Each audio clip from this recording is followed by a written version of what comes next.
O título da mensagem é Saia da Caverna. Nós temos a palavra do Senhor para nos guiar, não é mesmo? Ela é lâmpada para os nossos pés e luz para o nosso caminho. O texto base é primeiro livro de Reis, capítulo 19, de 9 a 18.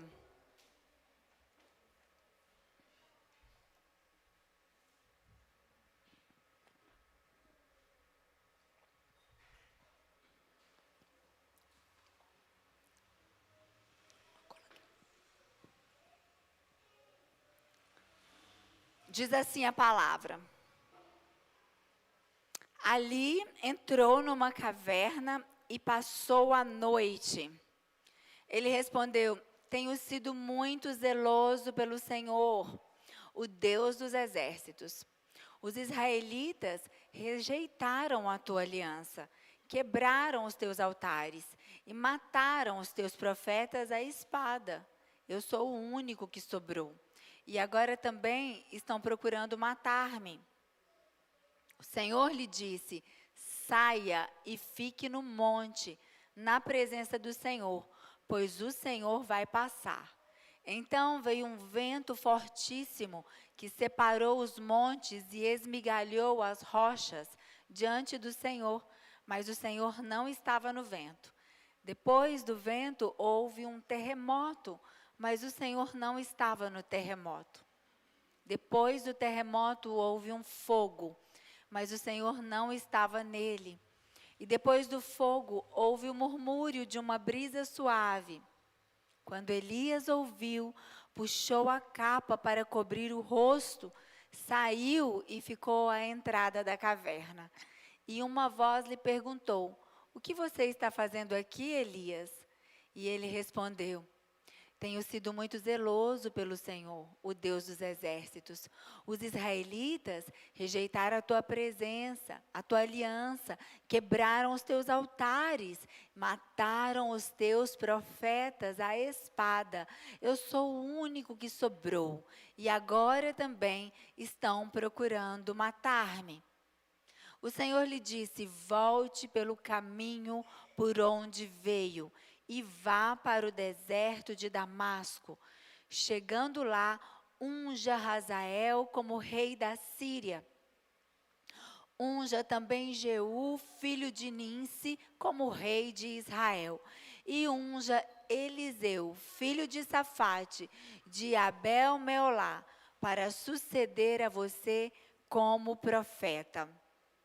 Jeú matará todo aquele que escapar da espada de Hazael, e Eliseu matará todo aquele que escapar da espada de Jeú. No entanto, eu fiz sobrar 7.000 em Israel, todos aqueles cujos joelhos não se inclinaram diante de Baal, e todos aqueles cujas bocas não o beijaram. Até aí. Eu queria pedir o pessoal da mesa para colocar um pequeno esboço que eu fiz, para a gente acompanhar aqui esse roteiro de Elias em 1 Reis, capítulo 19. Nós vamos ver aí uma trilha, e ele vai passar por 7 lugares. Na trilha da palavra a gente vê fuga e desânimo. Pode deixar aqui na tela que a gente vai passar por cada um destes. A fuga e o desânimo, que significa ameaça de matar Elias, Jezabel, aquela mulher tirana, a mulher do rei Acabe, a famosa Jezabel. Ela falou e ela amedrontou Elias. Ela foi tão categórica que ela falou: eu vou te achar e vou te matar. E isso estremeceu o profeta. Elias fugiu para o deserto. E é interessante observar que o ser humano é tão complexo que a gente consegue ir dos altos aos baixos. Não é à toa que o símbolo de que você está vivo, quando você vai fazer o eletrocardiograma, é exatamente os altos e os baixos, altos e baixos. O profeta Elias, que experimentou no Monte Carmelo o grande milagre de ver os profetas de Baal e Acera serem mortos pelo fogo de Deus. Elias viu e carregou esse poder sobrenatural. Esse mesmo profeta se amedrontou e entrou num ciclo de tristeza e de depressão. Ele foi para o deserto e ele se sentou debaixo de um zimbro e pediu para morrer. No versículo, vamos para 1 Reis agora, de 1 a 4. Ele pediu para morrer, olha o que ele disse aqui.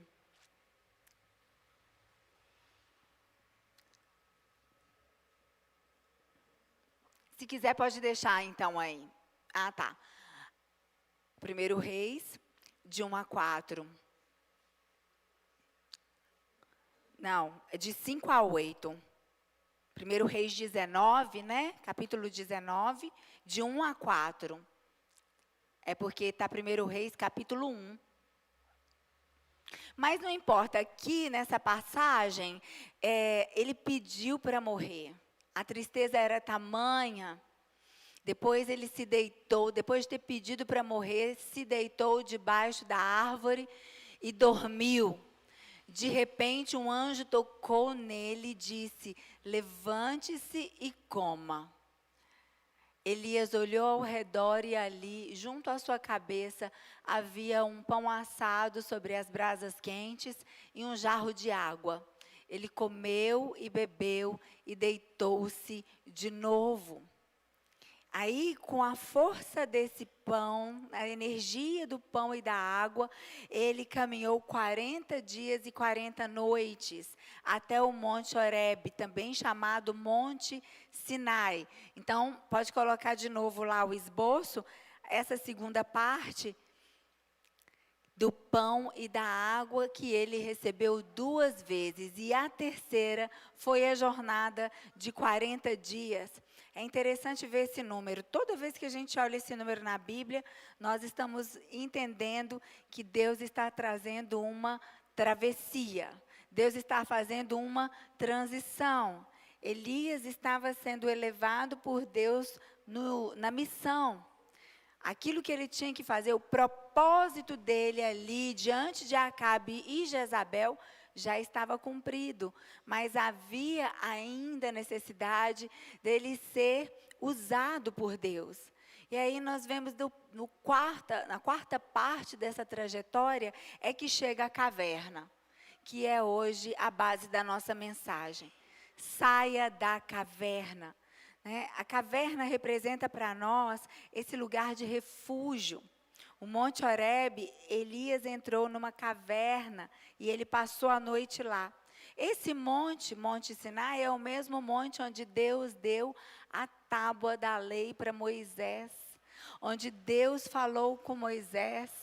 Aqui nós vemos que Elias, ele pergunta, primeiro ele fala para Deus: eu quero morrer.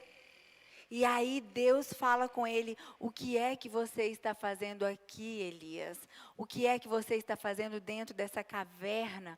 E Elias desabafa o seu desânimo e a solidão no ministério.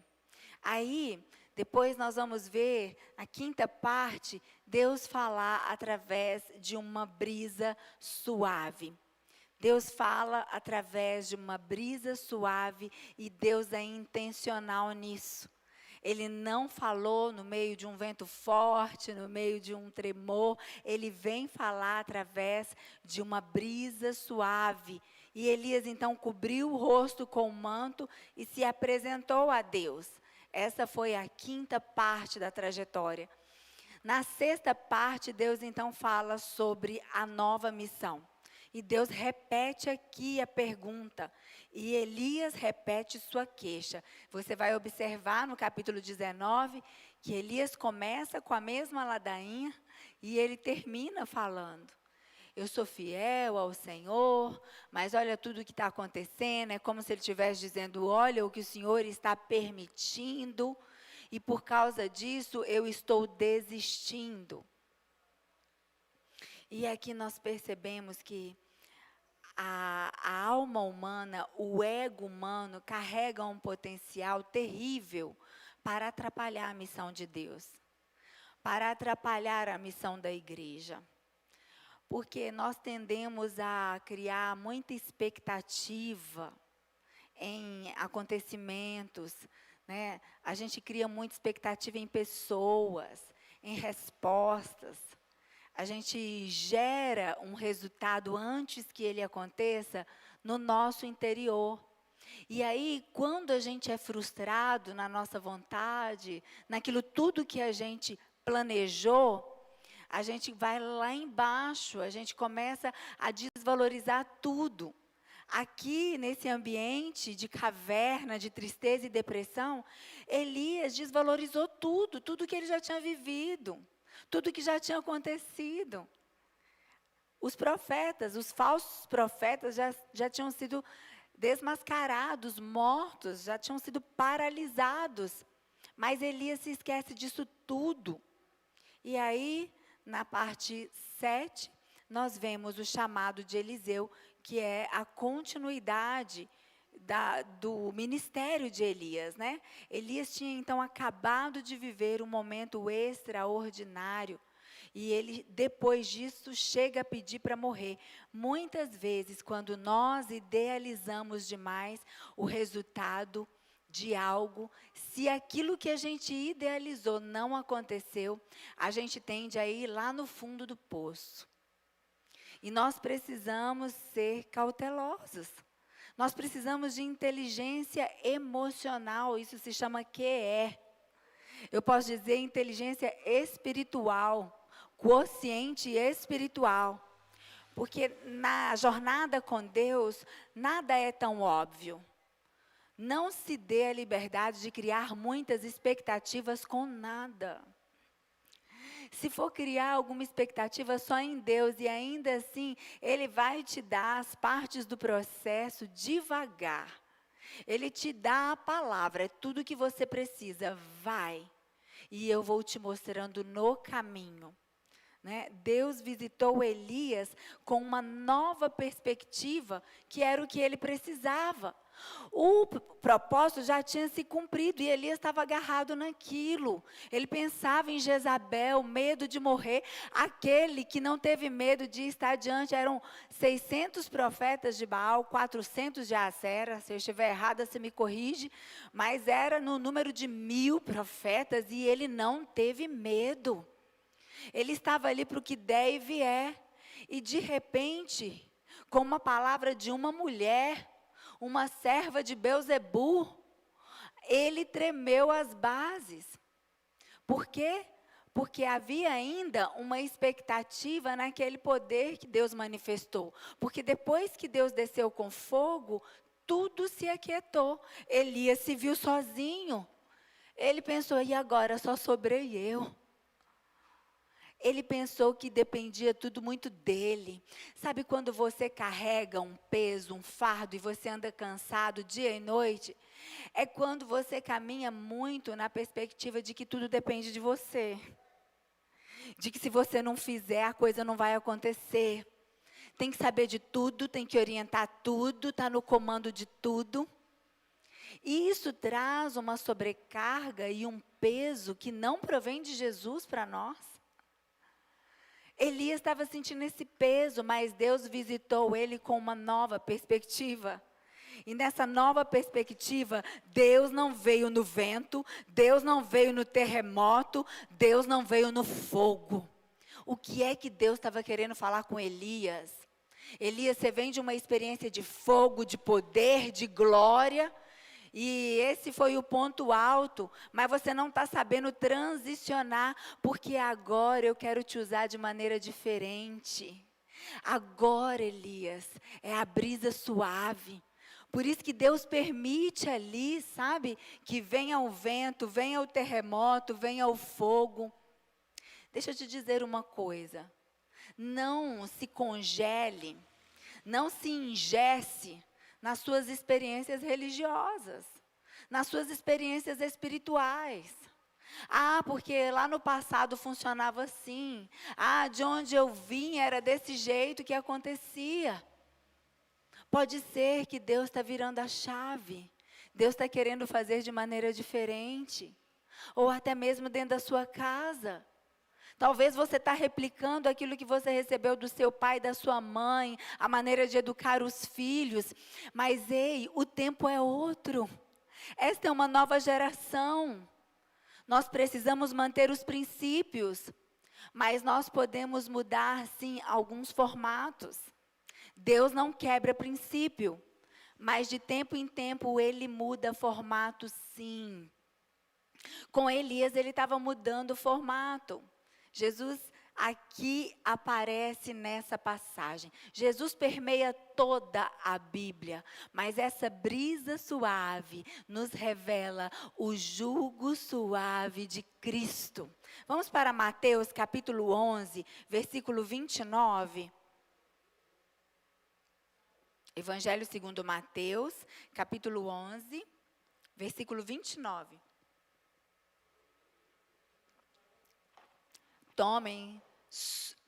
Tomai sobre vós o meu jugo e aprendei de mim, porque sou manso e humilde de coração, e encontrareis descansos para as vossas almas. Quando Jesus falou isso, ele estava dizendo que existe um peso pesado e um peso leve. Existem pesos diferentes. Existe fardo para a sua jornada aqui na terra. Não tem ninguém que passa nesse mundo a passeio. Todos carregam um peso. Dificuldade tem para todo lado. A dificuldade sempre nós iremos encontrar. Você vai escolher qual dificuldade você quer. Existe a dificuldade de estudar, de se dedicar. Existe. De ser assíduo, de se envolver com algo, ser responsável. Claro que existe. Acordar cedo, labutar, pensar, sentar, dedicar tempo. É uma dificuldade, mas essa dificuldade vai gerar facilidades. Agora, você pode escolher viver uma vida sem muitas responsabilidades. Carpe diem, aproveite seu dia, gasta todo o seu dinheiro, viva irresponsavelmente, como um nécio. A princípio isso parece muito fácil, mas esse tipo de escolha vai gerar dificuldades terríveis. Mas sempre haverá jugo. Só que o jugo de Jesus traz sabedoria para viver. O fardo dele é leve, o jugo dele é suave, porque a forma de Jesus fazer, ela revela vida, ela ressuscita em nós a nossa origem em Deus, o nosso propósito em Deus. Então, esse versículo que a gente acabou de ler, conecta-se muito bem com a história de Elias na caverna. Porque o que Deus fez com Elias foi tirar o peso pesado que estava sobre ele e dar um novo peso leve e direcionado, que é exatamente a ideia do jugo de Jesus. Elias estava carregando o peso de carregar sobre ele toda aquela responsabilidade de tudo que estava acontecendo com Israel. Um povo distante de Deus, um povo que não queria a orientação divina, um povo que negava os princípios da Bíblia. E Elias olhava aquilo e se entristecia. Ele estava carregando o peso de dedicar a sua vida ao chamado de Deus e não ver resultado. Isso realmente dói. Mas quando você vai para o seu joelho no chão e você entende que não é pessoal, não tem a ver com você, tem a ver com Jesus. E aí você lança o fardo pesado sobre ele e pega o fardo suave dele. Qual que é o fardo suave dele? Aqui ele nos dá uma chave preciosa. Ele fala assim: aprendei de mim. Jesus não fala, aprendam comigo. Vou ensinar um conteúdo. Toma aí, ó, jogar meu conteúdo. Aprendam com o meu conteúdo. Não. Aprendei de mim, que sou manso e humilde. Ele está dizendo, olhem para mim. Olha como eu faço, olha como eu me alegro, olha o que é que me motiva, né? O peso de mudar Israel inteiro pela própria força era o que Elias estava carregando. E Deus falou numa brisa suave: isso que você está carregando, Elias, é desnecessário, porque esse peso já está sobre mim. Então Elias estava carregando o peso da solidão. Ele pensou: eu sou o único que restou? Sinto sozinho? Quantos de nós, quantas vezes nos sentimos sozinhos nas nossas lutas? Carregamos esse peso. Por quê? Porque não podemos nos abrir com ninguém. Talvez perdemos a confiança nas pessoas, fomos decepcionados. Elias estava carregando esse jugo todo, queridos. O jugo da alma humana é pesado. Se a gente não entender o que Jesus fez na cruz do Calvário por nós, viver se torna um peso. Assim como Jesus diz: encontrareis descanso. Deus conduziu Elias a um descanso interior antes de lhe dar uma missão nova. Antes de você ir para esse lugar novo que Deus tem para pôr na sua mão, essa chave que vai abrir uma nova porta, uma nova missão, você tem que desfrutar de descanso e paz. Vai ter vento, vai ter fogo, vai ter terremoto, coisas externas para tirar a sua paz. Você vai olhar e falar: meu Deus, está tudo fora do lugar. Eu planejei de um jeito e as coisas estão indo de outro. E isso não pode te trazer peso. Ei, Deus trabalha também em meio ao caos. Saia da caverna, entenda, Deus te ensina através de mansidão e humildade. Elias esperava que Deus agisse com força destrutiva. Ele apertou o modo destruição, porque ele viu no Carmelo fogo, vento e destruição. Só que agora não estava mais nesse modo. Não, Deus se revelou na brisa suave. E isso representa a mansidão. Você sabe o que é mansidão? Eu tenho um manso lá em casa, glória a Deus. Meu marido é manso. Mansidão é poder sob controle. Mansidão é domínio próprio. E a mansidão caminha com humildade. Quantas vezes nós somos levados a dar uma resposta ríspida? Vou dar um testemunho recente, fresquinho. Nós tivemos ali um passeio maravilhoso com os nossos kids e teens, numa base missionária da UEC. E os teens, eles tiveram ali uma experiência de conhecer outras culturas, outras nações, povos não alcançados, foi maravilhoso. Voltamos e debaixo de jejum e oração, porque transportar filho dos outros, não, a responsabilidade é grande, né? Dentro do micro-ônibus foi o Kim, foi mais uma adulta, a mãe da Maria Daniele, além das nossas teens, tudo sob controle. Eu acompanhando de um lado, Ellen de outro, nós duas com 2 carros. Voltamos, tudo certo, crianças seguras, de volta para casa. Aqui na porta o micro-ônibus parou, acertamos com eles, ótimo. No outro dia, aí passou o domingo, né, foi no sábado. Na segunda-feira, a segunda daquele jeito, né, começando já com várias demandas, na empresa, dentro de casa, na igreja. E aí me vem um áudio daqueles bem desaforado, do dono do micro-ônibus. E eu não vou nem repetir o que ele disse, mas um áudio daqueles mesmo, e porque tinha sumido um martelinho dentro do micro-ônibus e tinha quebrado não sei o quê. E a culpa era das crianças da igreja. Pois bem, a gente saiu aqui, não tinha nada de errado no micro-ônibus, mas de fato não tínhamos observado isso. E aquilo já me... Sabe quando vem aquele frio na barriga? Eu falei: ô Senhor Jesus, nos ajude, né? Vamos ficar com prejuízo, vamos arcar com prejuízo, porque melhor é o nome da igreja ficar limpo. Mas não respondi, porque na hora me deu vontade de falar. O Senhor carrega outras crianças. Outros poderiam ter feito, por que está culpando as crianças da igreja? No áudio ele ainda falava assim, tem que descobrir qual que foi, que vai ter que pagar e que eu tenho que passar pela vistoria. Mas eu fui para o joelho para a oração, junto com o pastor Evandro. Deus nos dê sabedoria de conduzir. Não respondemos naquele dia. No outro dia, pela manhã, já cedinho, já tinha 2 áudios dele. O primeiro eu já fui ouvir e pensei, nossa, já vem mais chumbo grosso. Olha, eu gostaria de pedir desculpa. Eu achei o martelinho. O meu irmão tinha guardado o martelinho porque já estava quebrado há mais tempo. Você entende que não é pessoal? Aquele homem, eu vi o pior e o melhor dele. Ser humano, nós somos todos iguais.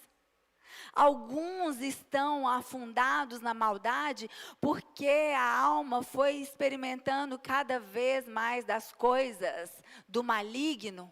Mas para estes também existe uma saída. Pelo sangue de Jesus, pela salvação e pela graça, todos nós carecemos da misericórdia. Foi fazer uma oração que o próprio Espírito de Deus aplacou a ira, fez o homem encontrar o que tinha que encontrar e resolvido já estava. Nós mesmos não precisamos carregar peso nenhum daquilo. Mas se precisasse carregar, nós carregaríamos, porque para nós jamais é pesado, porque Jesus sempre vai à nossa frente. O que o Senhor nos ensina é que nós não podemos nos esconder. Nós temos que estar sempre aptos a dar a resposta. Não se esconda na caverna. Não coloque os seus problemas debaixo do tapete. Não tenha medo de enfrentar os seus desafios. Vá de cabeça erguida, revestido de Cristo. Você vai receber a suavidade da solução por meio de Cristo Jesus. Essa troca de jugo é a proposta dele para nós. Elias estava com um jugo de autoexigência e de fardo solitário. Quem nunca? Tem gente que é tão autoexigente que não se perdoa. Deus já te perdoou há um tempão, mas você ainda carrega o peso de condenação. E aqui nós vemos que Deus tira a pressão do tudo depende de mim. Deus vai lembrar ali Elias, você está achando que tem tudo a ver com você? Tem não, meu filho, ainda tem 7.000. Tem 7.000 fiéis, tem 7.000 santificados, tem 7.000 como você. Não acha que você é a cereja do bolo. Não acha que você é o único que está lutando contra a maldade no mundo. Ainda tem 7.000 em Israel que não se dobraram diante de Baal. E isso simboliza que Elias não estava sozinho. Que havia uma comunidade silenciosa permanecendo fiel. Tem uma comunidade silenciosa preparada pelo Senhor para te ajudar na jornada. Nós não estamos sozinhos, nós dependemos uns dos outros, nós temos pontos cegos e o outro que não está no mesmo ponto de vista pode estar enxergando o seu ponto cego e é ele que vai te ajudar. Isso é ter fardo leve, jugo suave. Agora, quem é autossuficiente, quem é muito independente, quem não aceita conselho, quem não aceita ouvir que errou, estes se isolam. E o isolamento é terrível, porque o isolamento causa frieza espiritual. O isolamento causa escuridão na alma. O isolamento vai trazer morte de apostasia. Nós não podemos nos isolar. A vida da igreja requer movimento. Nós precisamos nos reunir, gostar de estar junto. Precisamos nos dedicar. E movimento custa. Ainda mais nos nossos dias, queridos. Atenção é a mesma coisa que commodities. Tempo Nós precisamos saber dedicar o nosso tempo nas coisas que Deus nos diz para fazer. A pergunta que Deus te faz hoje, depois de tudo que você viveu, depois de tudo que te aconteceu, depois de tudo que você sofreu, depois de tudo que você já fez, agora, exatamente agora, o que é que você vai fazer? Porque às vezes a gente vive uma vida inteira em prol do outro, em prol de um objetivo, mas a gente se esquece de nós. A gente perde a perspectiva do eu. Não é que você vai viver para si mesmo olhando só para o seu umbigo, mas preste atenção. É importante que você se descubra em tudo isso. A fé cristã não é você acreditar só em Jesus Cristo e pronto, acabou. É você acreditar em si mesmo, em você ver a obra que Cristo está fazendo em você. Sabia que uma consciência limpa para com Deus traz uma fé mais fortalecida? Uma vida verdadeira, alguém que vive o que prega, alguém que vive de acordo com o que acredita da palavra, essa consciência vai trazer uma estrutura de fé para você vencer até mesmo o dia mau. O que é que você vai fazer agora? Elias precisava sair da caverna, ele precisava voltar ao caminho, ele precisava cumprir novas missões. E você? O que é que você precisa fazer agora? Deus providenciou pão e água nesse episódio aqui de 1 Reis, no capítulo 19. Antes de Elias ir para a caverna e ouvir Deus falar com ele, Deus providenciou para ele pão e água. O pão assado sobre as brasas tem um simbolismo para nós. É essa palavra de Deus rema, a palavra de Deus no fogo da revelação. É a própria vida de Cristo em nós. Vamos para o Evangelho de João 6:35. Redobre a sua atenção, já estamos caminhando para o final da mensagem.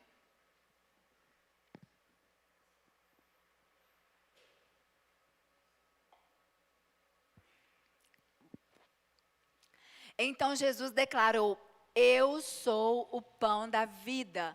Aquele que vem a mim nunca terá fome. Aquele que crê em mim nunca terá sede. Nesse contexto, então, Deus estava mostrando a Elias que a força para a jornada não viria do ânimo humano ou de circunstâncias favoráveis, mas da nutrição espiritual vinda diretamente dele. Tem gente que acredita na vida quando as circunstâncias estão boas. Então, agora que tem tudo no aplicativo, a pessoa entra lá na conta e vai lá e vê um valor e tranquilo. O dinheiro está lá, está aplicado, está rendendo. Aí ele depende disso para viver. Na hora que não tem nada lá, ele vai lá no fundo do poço. O que a palavra nos diz é que o que nos mantém firmes é o pão da vida. Não é o dinheiro na conta, não é a saúde em dia, não é a empresa organizada, as finanças organizadas. Tudo isso é muito bom e Deus pode organizar tudo para nós. Mas a nossa segurança está em Deus. A nossa vida está nele. Lembra ali? Diante de Moisés, a sarça se queimava e não se consumia. É a nossa vida. Nós temos o Espírito de Deus. Pode vir vento contra nós, podem vir circunstâncias desfavoráveis, mas tudo isso não rouba a sua paz. Tudo isso não pode roubar a sua fé. Porque o que te mantém de pé é o pão da vida, é Cristo em nós, é a esperança da glória. Então, quando nós estamos desanimados, nós precisamos do pão do céu. Revelação, direção e sustento espiritual. Deus deu pão para Elias. E Deus também deu uma jarra de água. Essa jarra de água representa o Espírito Santo e a presença vivificante de Deus. Essa presença vivificante significa o jorrar da água, tem muito a ver com a nossa comunhão. A Bíblia diz sobre o ruído das muitas águas. Ela fala também sobre um acontecimento na vida de quem crê. Aquele que crê no Senhor Jesus, do seu interior fluirão o quê? Rios de águas vivas. Então, essa água tem muito a ver com o movimento no meio da nossa comunidade de fé. A água se move, a água limpa, a água renova, a água traz vida. Uma semente plantada, ela precisa de água. Nós precisamos disso daqui.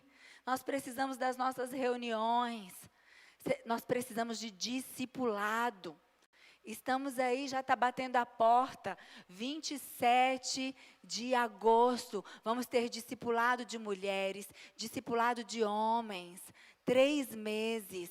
Estamos também clamando ao Senhor pelo discipulado, né, dos nossos teens. Eles já estão vivendo essas experiências maravilhosas. Mas Deus tem sempre algo novo. Porque é no mover das águas que está o Espírito de Deus. É no movimento das águas que nós também somos transformados. Então, esse jarro de água representava ali a porção do Espírito que Elias precisava. Vamos para João 7, de 37 a 39. A palavra do Senhor também vai nos falar sobre essa água. Evangelho segundo João 7, de 37 a 39. No último e mais importante dia da festa, Jesus levantou-se e disse em alta voz: se alguém tem sede, venha a mim e beba. Quem crer em mim, como diz as Escrituras, do seu interior fluirão rios de água viva. Sabe que festa que era essa? A festa dos tabernáculos. Na festa dos tabernáculos, havia uma tradição judaica que era desse derramar de águas, né? A religiosidade só reinventa, né? Não tem o negócio da lavagem da escada lá, do Bonfim. Sempre se reinventa. Isso aí o povo de Israel foi se afastando de Deus e foi criando muitas práticas, né, religiosas. Mas aqui era para representar a nuvem no deserto. Porque a festa dos tabernáculos, ela servia para trazer à memória daquele povo a fidelidade de Deus. Aquele povo que atravessou 40 anos no deserto. E aquele povo sobreviveu, as roupas não gastavam, as sandálias permaneciam intactas, havia nuvem protegendo eles do sol escaldante e de noite coluna de fogo. Então aqui Jesus estava falando, eu sou a nuvem que te protege, eu sou a água que mata a sua sede, eu sou o pão que sacia a sua fome, sou eu. Agora, nós podemos dedicar nossa vida totalmente a Ele e viver cada um dos nossos dias de maneira firme, sem titubear, sem ter medo, sem entrar para a caverna e querer se esconder e querer morrer. Saia da caverna. Como Jesus se alegrou, valorizando pequenas vitórias, nós precisamos também encontrar motivos diários para nos alegrar. Abriu o olho de manhã, está lá deitado, abriu o olho, já se alegra que você não está morto. Você venceu a noite inteirinha e sobreviveu. Mais um dia de vida, depósito na sua conta. Você está achando que é dinheiro que vai ditar os seus dias? Você não sabe até que dia que você está vivo. Viva cada um dos teus dias intensamente para Jesus. Fala com Ele todos os dias, Senhor, hoje usa minha vida para causar um estrago no inferno, que eu alcance almas, que eu fale do seu amor, que haja vida abundante no meu redor, em mim e ao meu redor. Jesus é aquele que transforma os nossos momentos de maiores tristezas em uma nova missão. Você sabia que o orgulho pode ser disfarçado de muitas maneiras? Autossuficiência, vaidade, arrogância, teimosia. Quem que é teimosinho aqui? Tem gente que não levantou não, que eu sei que é, que eu conheço minhas ovelhas. Já percebi. Teimosia tem uma leve, é que nem a herpes zoster saiu da catapora, a teimosia saiu do orgulho, tem raiz lá. E essas coisas podem nos afundar. Aprender de Jesus que é humilde, que é manso. O Rei da Glória é humilde, é manso. Autopiedade tem raiz no orgulho, rebeldia, dureza de coração. E foi assim com Elias. Elias também tinha um fiasco de orgulho que estava levando ele por água abaixo. Ele se deixou levar para a caverna porque ele se sentiu fraco diante da injustiça que via ao seu redor. Mas Deus não o deixou ali. O Senhor veio até ele e o chamou para fora. Ei, Elias, vem para fora. Vem voltar a viver o propósito. Vem que eu tenho algo novo. Vem que eu tenho Eliseu para te dar força. Não se sinta sozinho. Deus está sempre preparando reforço. Você só precisa sair do isolamento e vir para fora da caverna. Amém? Para a gente finalizar e para você levar para a sua casa esse versículo. 1 Reis 19:11. Levanta-te e sai para fora. Leva isso com você. Levanta-te e sai para fora. O Senhor lhe disse, saia e fique no monte, na presença do Senhor, porque o Senhor vai passar. Deus vai passar e toda essa circunstância que te amedrontou, que te entristeceu, que te levou para dentro da caverna, essa circunstância vai fazer Jesus passar e te trazer para um novo lugar. Ele vai te elevar na missão. Tem mais obra, tem mais coisa de Deus na nossa história. O seu lugar não é na caverna, mas é no centro da vontade de Deus. Amém? Aleluia! Queria pedir alguém do louvor aqui.